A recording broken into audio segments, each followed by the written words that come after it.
What up, YouTube? Here with a post-fight video of the Chisora versus Joyce fight. Now, before I give y'all the summary of what happened in the fight, I'm going to tell y'all the results first. Chisora was able to win this fight via unanimous decision. I personally had this fight score 6 rounds to 4, including the knockdown that Chisora had scored over on Joyce in the 9th round.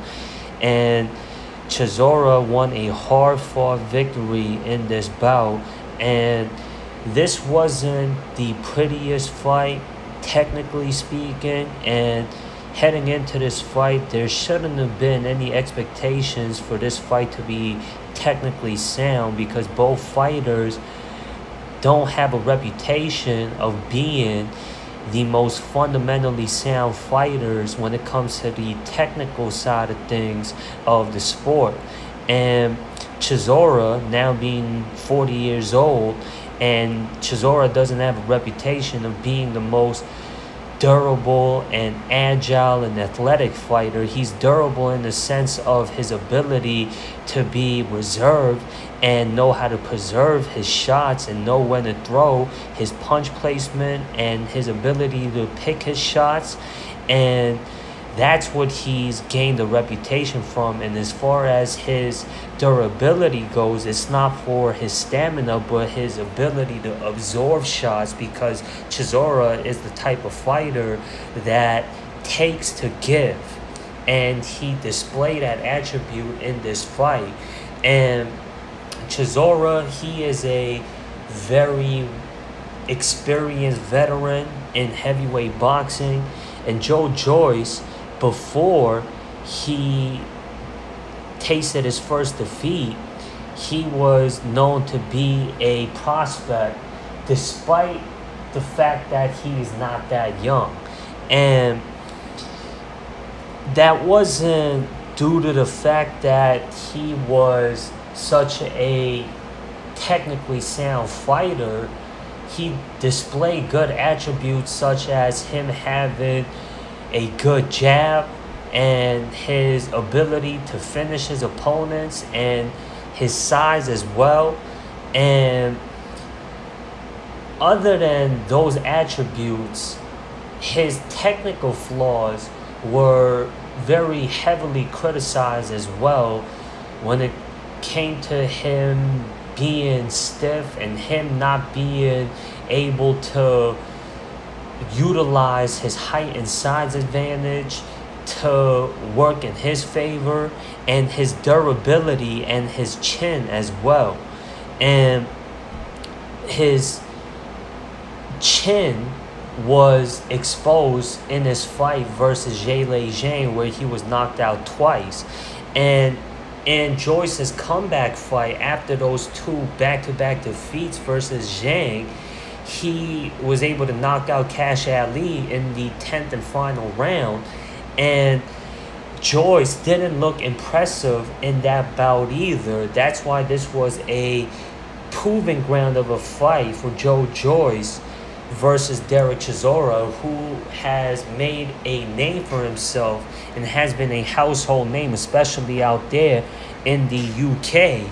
And this fight was held in the O2 in London, England, and that's like the Madison Square Garden to England. And that goes to show you the drawing ability of Chisora, and as well as Joyce as well, because he's earned himself a reputation out there in the local heavyweight boxing scene in the UK. And this fight, it was sluggish, it was slow, but it was an active fight. It was a fan-friendly style affair that we saw that was produced out of Chisora and Joyce. And this fight, from the sound of the bell, Chisora took control as far as where the fight was being held at, and as far as him landing the more significant blows. Joyce, his work rate was outworking Chisora as far as the punch outputs go, but the damage and the more efficient work came from Chisora. And the flow on Joyce and his part was consistent throughout the whole fight, but a lot of those shots weren't meaningful.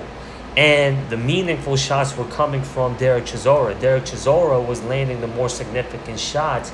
Chisora at the end of the fight looked more damaged, and that's because of the accumulation of shots and as well as Chisora being gassed out, because Chisora has a style where he is reserved and he fights very stationary. He's made a reputation out of having that rope-a-dope style where he takes shots and he will load up on when he's going to attack with flurries of his shots. He is very choosy when it comes to his attacks.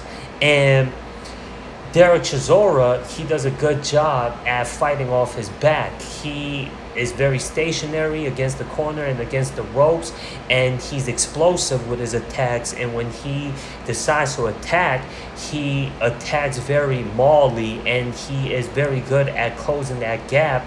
And with his velocity and his explosiveness when he comes fighting off his back against the ropes in the corner is unlike other.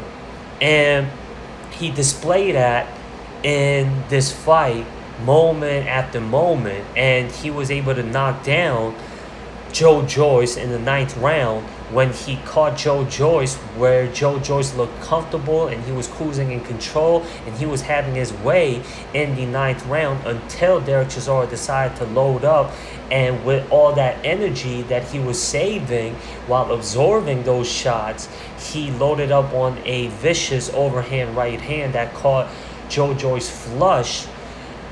And that was the shot that dropped Joe Joyce. It was more like a flash knockdown because Joe Joyce didn't look that damaged by that shot that landed on him that scored a knockdown in favor of Derek Chisora. And in the 10th round as well, Joe Joyce was very more careful despite the fact that he was throwing a lot of meaningless punches that was hitting air and hitting the arms and the guard of Derek Chisora and not punching through the guard of Derek Chisora. And Derek Chisora does a good job at maneuvering his head and keeping his head off the center line, not making him a sitting target for his opponents, which Joe Joyce has been criticized a lot for his lack of movement, especially when it comes to his upper body and his head movement. And he doesn't have the best footwork either.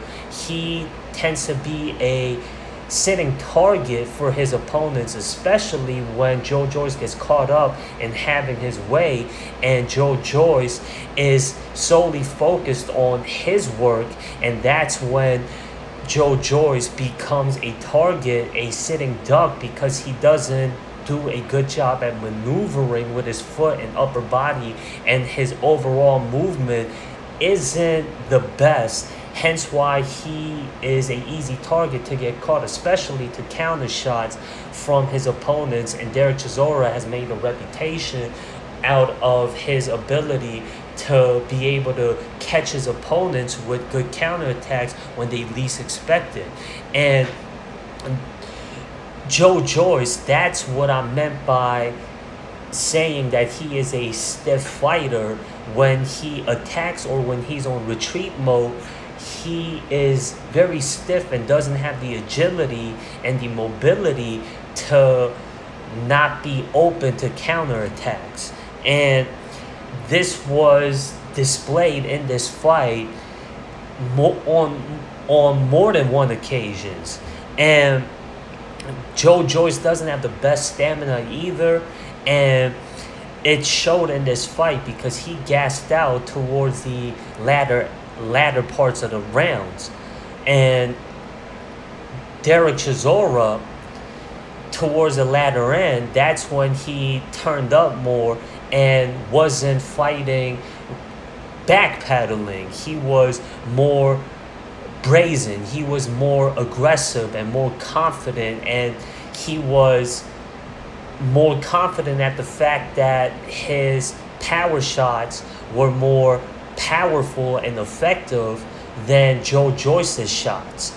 And that's what gave the confidence to Derek Chisora to march in there to close that gap. And Joe Joyce tends to lack when it comes to him utilizing his reach and height advantage and throwing that jab out there with more meaning. And Derek Chisora took advantage of that towards the latter part of the fight. And as I had said, Joe Joyce, he would have lost this fight even if it wasn't for the knockdown, because I had 2 rounds in favor of Derek Chisora. Even if it wasn't for the knockdown, Chisora would have had walked away the winner in this fight according to my scorecards and as well as the official judges, because all 3 judges had this fight scored in favor of Derek Chisora. Now, does this mean for Joe Joyce, is this the end of the road for him? Not really, because he can still have lucrative fights in the heavyweight division. He doesn't have the reputation that he once held before, but he can still have lucrative fights out there for him available in the heavyweight division. He would be on the B side, but it still would be good fights for Joe Joyce to have, and it would be marketable fights where it would draw a lot of fans, especially out there in the UK. I'm quite sure that Joseph Parker won another shot at Joe Joyce in avenging that loss that Parker has suffered versus Joyce. And as far as Derek Chisora goes, he is still a gatekeeper of a name amongst the top of the heavyweights. As we know, Gerald Miller, he's going to be fighting Andy Ruiz on the undercard to the Terence Crawford versus Israel Madrimov fight. And if Gerald Miller or Andy Ruiz, whoever walks away the winner of that fight, could have a fight versus Derek Chisora, that would be a fan-friendly style fight, and as well as having importance in the top of the heavyweight boxing. And as far as Anthony Joshua and Daniel Dubois go, they're scheduled to fight later on this year.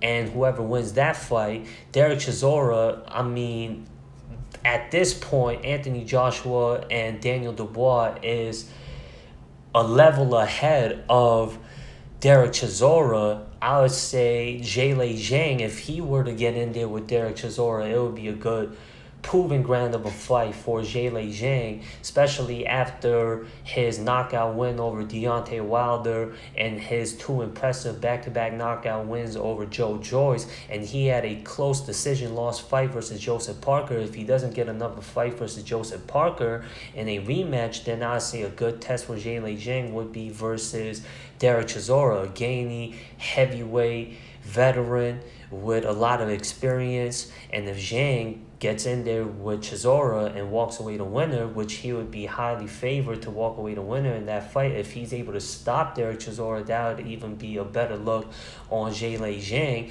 And then there's Filip Hrgovic as well, who lost to Daniel Dubois in his last fight. He was unbeaten prior to that fight, and he's got a victory over on Zhilei Zhang in a close decision win he had over on Zhilei Zhang.